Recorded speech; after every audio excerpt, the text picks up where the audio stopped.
अस्सलाम वालेकुम एक क्लास। आज हम जो है मूवमेंट ऑफ ओशियानिक वाटर जो है उसको डिस्कस करेंगे और इसमें आपका कवर होगा long question number 4 and 5। So let's talk about the what is mean by waves. Waves क्या होती हैं? एट्थ क्लास जब भी आपने कभी किसी भी वाटर बॉडी लाइक के कोई ऐसी स्मॉल वाटर बॉडी में आपको कोई चीज़ फेंकने का इत्तेफाक हुआ हो तो आप देखेंगे तो उसके अंदर वाइब्रेशन पैदा होती है। ठीक है, एक मूवमेंट जो है वो स्टार्ट हो जाती है। इसी तरह फॉर एग्जांपल आप एक इमेजिन कर लो कि ये कोई water body for example pond है। ठीक है, आप उसके अंदर कोई चीज़ फेंकेंगे तो वेव्स क्रिएट हो जाएंगी, एक वाइब्रेशन क्रिएट होगी। इसकी रीज़न क्या है? इसकी रीज़न ये है कि हमारे पानी के अंदर बहुत सारे पार्टिकल्स होते हैं। ठीक है, ये पार्टिकल्स जो हैं जब हम फॉर एग्जांपल यहाँ पर आप कोई ये वो पॉइंट है जहाँ पर आपने कोई चीज़ फेंकी है। अब ये पार्टिकल्स जो है वो एक दूसरे को जब हम कोई चीज़ फेंकते हैं तो ये पार्टिकल्स एक दूसरे को पुल करते हैं और पुल करने से क्या होता है, यहाँ पर एक वाइब्रेशन से क्रिएट हो जाती है। मीन्स यहाँ पर एक पार्टिकल दूसरे पार्टिकल को जो है वो डिस्टर्ब करता है एक, तो उससे एक डिस्टर्बेंस क्रिएट हो जाती है और एक मूवमेंट क्रिएट हो जाती है और वो एक वाइब्रेशन की शक्ल इख्तियार कर लेता है और इस तरह वो एक दूसरे को पुश करते हुए एक वेव क्रिएट कर देते हैं। ठीक है, और पानी आगे से आगे मूव करता रहता है। सो सच सिचुएशन जो है वो वेव्स क्रिएशन का कॉज बनती है। सो इस तरह से वेव्स क्रिएट होती हैं। तो इसका मतलब the movement of surface water is called waves. अब जो है बहुत सारे फैक्टर्स हैं जिनकी वजह से जो वेव्स जो हैं वो क्रिएट होती हैं। एनर्जी मूवमेंट यानी कि किसी एनर्जी मूवमेंट की जो ट्रांसफ़र है और वाटर पार्टिकल्स की जो मूवमेंट है फ्रॉम वन टू अनदर, उससे जो है वो वेव्स क्रिएट हो जाती है। नाउ कॉजेज ऑफ वाटर क्या हैं, वेव्स क्या हैं? कॉजेज ऑफ वेव्स ये हैं कि उसमें सबसे पहले जो है ये देखें, winds are the main cause of generating waves. Cyclones and tornadoes which originate and travel across the ocean also create waves. Cyclones और टोर्नेडोज जो हैं, ठीक है, इनमें पानी का बहुत ज़्यादा रोल है। ठीक है, अब जब ये यहाँ पर क्रिएट होंगे, मूवमेंट जो है हवा की जो मूवमेंट है वो इतनी ज़्यादा तेज़ होती है, उसका प्रेशर इतना ज़्यादा होता है कि वो अपने साथ जहाँ पर वो क्रिएट होते हैं ओशन सरफेस के ऊपर, उसकी मूवमेंट को अपनी तरफ साथ साथ जो है वो मूव करते हैं। सो इसका मतलब जिस जिस साइड पर जिस फॉर्म में भी वो हवा वहाँ पर क्रिएट हो कि मे बी वो सर्कुलर फॉर्म में हो, मे बी वो आगे की तरफ मूव करी हो, मे बी उसकी उस वक्त फॉर्मेशन जो है वो लेंथ वाइज ज़्यादा हो। तो जिस तरह से भी जो है वो हवा की क्रिएशन अपने आप की उसकी मूवमेंट की क्रिएशन होगी, वेव्स की भी क्रिएशन जो है उसी तरह उनकी मूवमेंट भी ट्रैवलिंग भी उसी तरह ही होगी। अगर हम बात करें an earthquake near coastal areas और beneath the ocean floor can also generate huge wave. Means कि अर्थक्वेक जहाँ पर अर्थक्वेक को आप सबने एक्सपीरियंस किया हुआ है। अर्थक्वेक जब आता है तो क्या होता है? अर्थक्वेक तो ज़मीन के पे एक वाइब्रेशन क्रिएट होती है और आपको मूवमेंट फील होती है। इसी तरह अर्थक्वेक जब हमारे कोस्टल एरियाज़ के सराउंडिंग्स में आता है या हमारे ओशन बेड पर आता है, ओशन फ्लोर पर आता है, तो जो है एक वाइब्रेशन क्रिएट होती है, तो जिससे होते हैं वो ह्यूज वेव्स जो वो जनरेट होती हैं, क्रिएट होती हैं। और वो ये वेव्स जो हैं वो मतलब उसी मूवमेंट में जिस तरह से वाइब्रेशन होती है उसी मूवमेंट में वो ट्रैवल करना शुरू कर देती हैं। नेक्स्ट क्वेश्चन है write down the cause of circulation of ocean currents. अब करंट्स क्या हैं? करंट बेटा ये भी पानी की मूवमेंट है।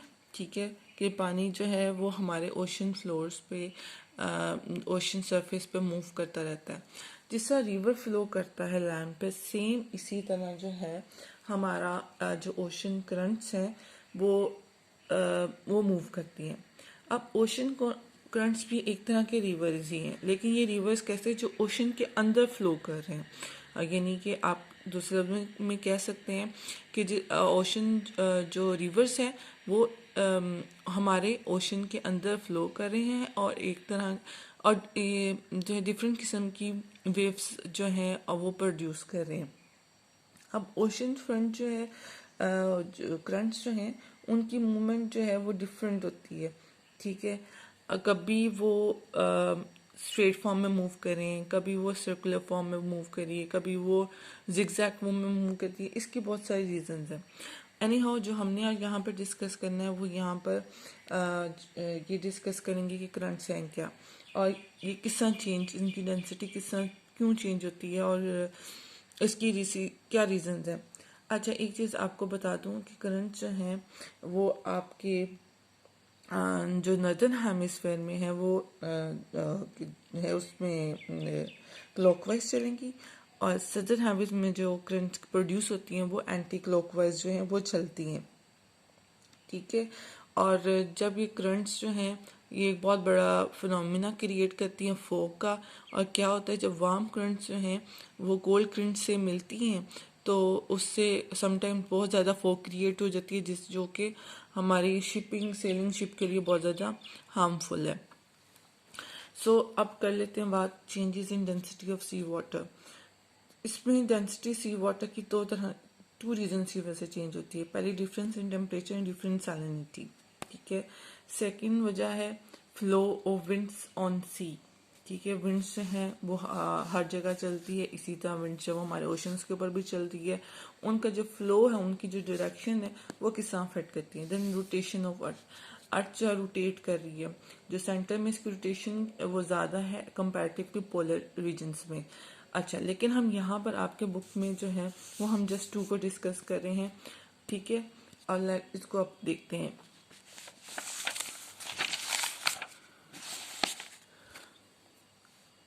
अच्छा, एक क्लास ये देखें, ये आपका इक्वेटर है। ठीक है। इक्वेटर में टेम्परेचर कैसा होता है? इक्वेटर में आप सबको पता है कि टेम्परेचर जो है वो वार्म होता है। यहाँ पर जो करंट्स होंगी उनका टेम्परेचर भी वार्म होगा। अब ये वार्म करंट्स हमेशा याद रखिएगा, दे मूव अपवर्ड्स, वो ऊपर जाएंगी, वो नॉर्थ साइड्स की तरफ जाती हैं, यानी इनकी डायरेक्शन जो होती है वो साउथ टू नॉर्थ होती है। और जो वे करंट्स जो हैं, इसका मतलब कि पोलर रीजन्स में जो है वो टेम्परेचर कोल्ड होता है, और जहाँ जो वेव्स जो करंट्स जो हैं वो पोलर रीजन से डाउनवर्ड्स आएंगी, इक्वेटर की साइड पर आएंगी तो वो कोल्ड होंगी, और इनकी डायरेक्शन होगी नॉर्थ टू साउथ। ठीक है। आपने ये बात याद रखनी है। जो जो वार्म करंट्स हैं नॉर्दर्न हेमिस्फीयर में, उनकी डायरेक्शन क्या है? North, south to north. और पोलर रीजन में जो है उनकी डायरेक्शन है नॉर्थ टू साउथ। ठीक है। इसी तरह जो बिलो है उनकी जो सदर्न हेमिस्फीयर है वो जो वार्म करंट्स हैं वो आपकी south sorry north to south move करेंगी। ठीक है। क्या करेंगी? नॉर्थ टू साउथ मूव करेंगी। और ये वाली जो है कोल्ड करंट्स हैं वो आपकी साउथ टू नॉर्थ मूव करेंगी। ठीक है। अब होता क्या है? होता ये है कि एग्जांपल फर्स्ट कर लें, सपोज कर लें कि ये एक इक्वेटर एरिया है और ये polar area. It's a line, imaginary line. ये आपकी हॉट, ये वार्म करंट है। ठीक है। पानी यहाँ का गर्म है, और ये डॉटेड आपकी कोल्ड करंट को शो कर रहा है, गर्म ठंडे पानी की वेव को शो कर रहा है। क्योंकि जो गर्म पानी होता है वो इक्वेटर पे गर्म है, और गर्म पानी जो है वो लाइटर होता है, और जो कोल्ड वाटर होता है वो हैवी होता है। अब ये जो डायरेक्शन है ना, कि जिस तरह से सर्कल फॉर्म में क्रिएट हो रही है, वो कैसे क्रिएट हो रही है? यहाँ पे गर्मी पड़ी, पानी गर्म हो गया, पानी गर्म हुआ। अब ऊपर की सरफेस का पानी गर्म है। ठीक है। पानी ऊपर का गर्म है, नीचे जो सरफेस के वो इतना गर्म नहीं है। ठीक है। नीचे सरफेस के पानी इतना गर्म नहीं कंपैरेटिव टू अपर साइड। अब क्या हुआ, ये गर्म पानी जो था ये लाइटर था, इसने आगे की तरफ मूव करना शुरू कर दिया। ठीक है। और इसने मूव करना शुरू कर दिया पोलर रीजन्स की तरफ। यहाँ से पोलर रीजन से जो कोल्ड करंट थी उसने नीचे, क्योंकि ये हैवी था, और हैवी था होने की ये ओशन के अंदर की साइड पर, ये सरफेस के ऊपर मूव करती है। कोल्ड करंट सरफेस के नीचे यानी सब साइड पर नीचे की तरफ जो है वो मूव करती है। तो ये नीचे की तरफ मूव कर रही है और ये ऊपर की तरफ, तो ये एक फिनोमेना क्रिएट हो रहा है। तो ये करंट से यानी ये मूवमेंट जो है वो क्रिएट होगी। इस तरह से ये मूव करती है, ठीक है। जो गर्म करंट है वो सरफेस के ऊपर मूव करेगी, और हैव कोल्ड करंट जो है हैवी होने की वजह से सरफेस के ओशन सरफेस के नीचे जो है वो मूव करती हुई इक्वेटोरियल रीजन्स की तरफ बढ़ना शुरू कर देती है, ठीक है। इस तरह से ये एक शेप क्रिएट हो जाती है। अब यहाँ पर इसको आपके नोट्स में देख लेते हैं कि क्या लिखा हुआ है।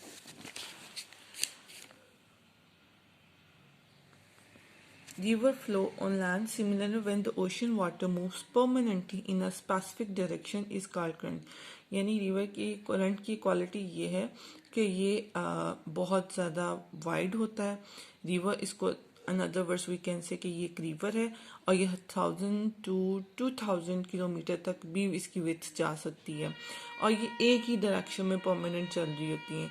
यानी जोन से एरिया से जिस तरह की भी करंट प्रोड्यूस हो रही है वो उसी डायरेक्शन में जाती है परमानेंट बेसिस पर।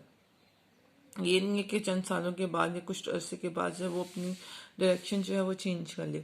The currents which flow from equator to polar areas are called warm currents, ठीक है। यानी वो करंट जो equator to polar regions move करती हैं वो वार्म करंट्स कहती है। The currents which flow from polar area यानी जो अपर साइड से to equator are called cold current, ठीक है। Labrador current in Atlantic and Kamchatka current in the Pacific ocean are cold current.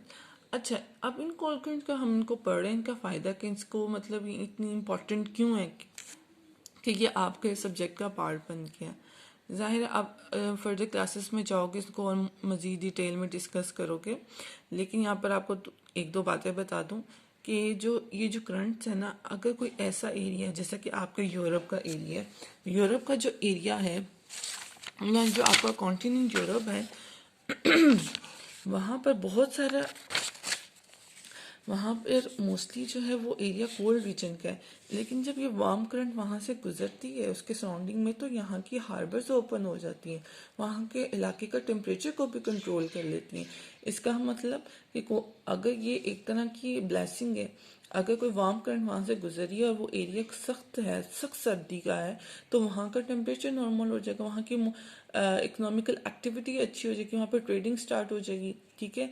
तो ये इसलिए बहुत इंपॉर्टेंट है। और समटाइम्स होती हैं बहुत ज़्यादा इक्वेटर के पास जो है वो आती हैं, जैसे कि आप देख रहे हो कि साउथ अमेरिका के ऑपोजिट यहाँ पर एक कोल्ड करंट, ये इक्वेटर का रीजन है, और यहाँ पर आपको ये जो ब्लू कलर की है ये देखें कोल्ड करंट और वार्म करंट जो है वो रेड पिंक्स को शो करिए।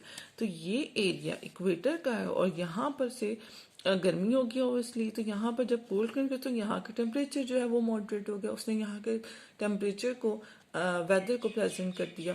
सो ये इस तरह से भी इम्पॉर्टेंट है कि ये आपको क्लाइमेट को चेंज कर देती हैं, आपकी इकोनॉमिक एक्टिविटी में बहुत हेल्प आउट कर देती हैं। सो ये इसलिए इतनी इम्पोर्टेंट भी है। अब नेक्स्ट पढ़ते हैं causes of ocean current circulation. Following are the major causes of current circulation. Number 1, permanent wind. जैसे कि मैंने आपको बताया था कि ओशंस के ऊपर भी जो है वो विंड्स चलती हैं। अब ये विंड्स की भी डिफरेंट टाइप्स हैं।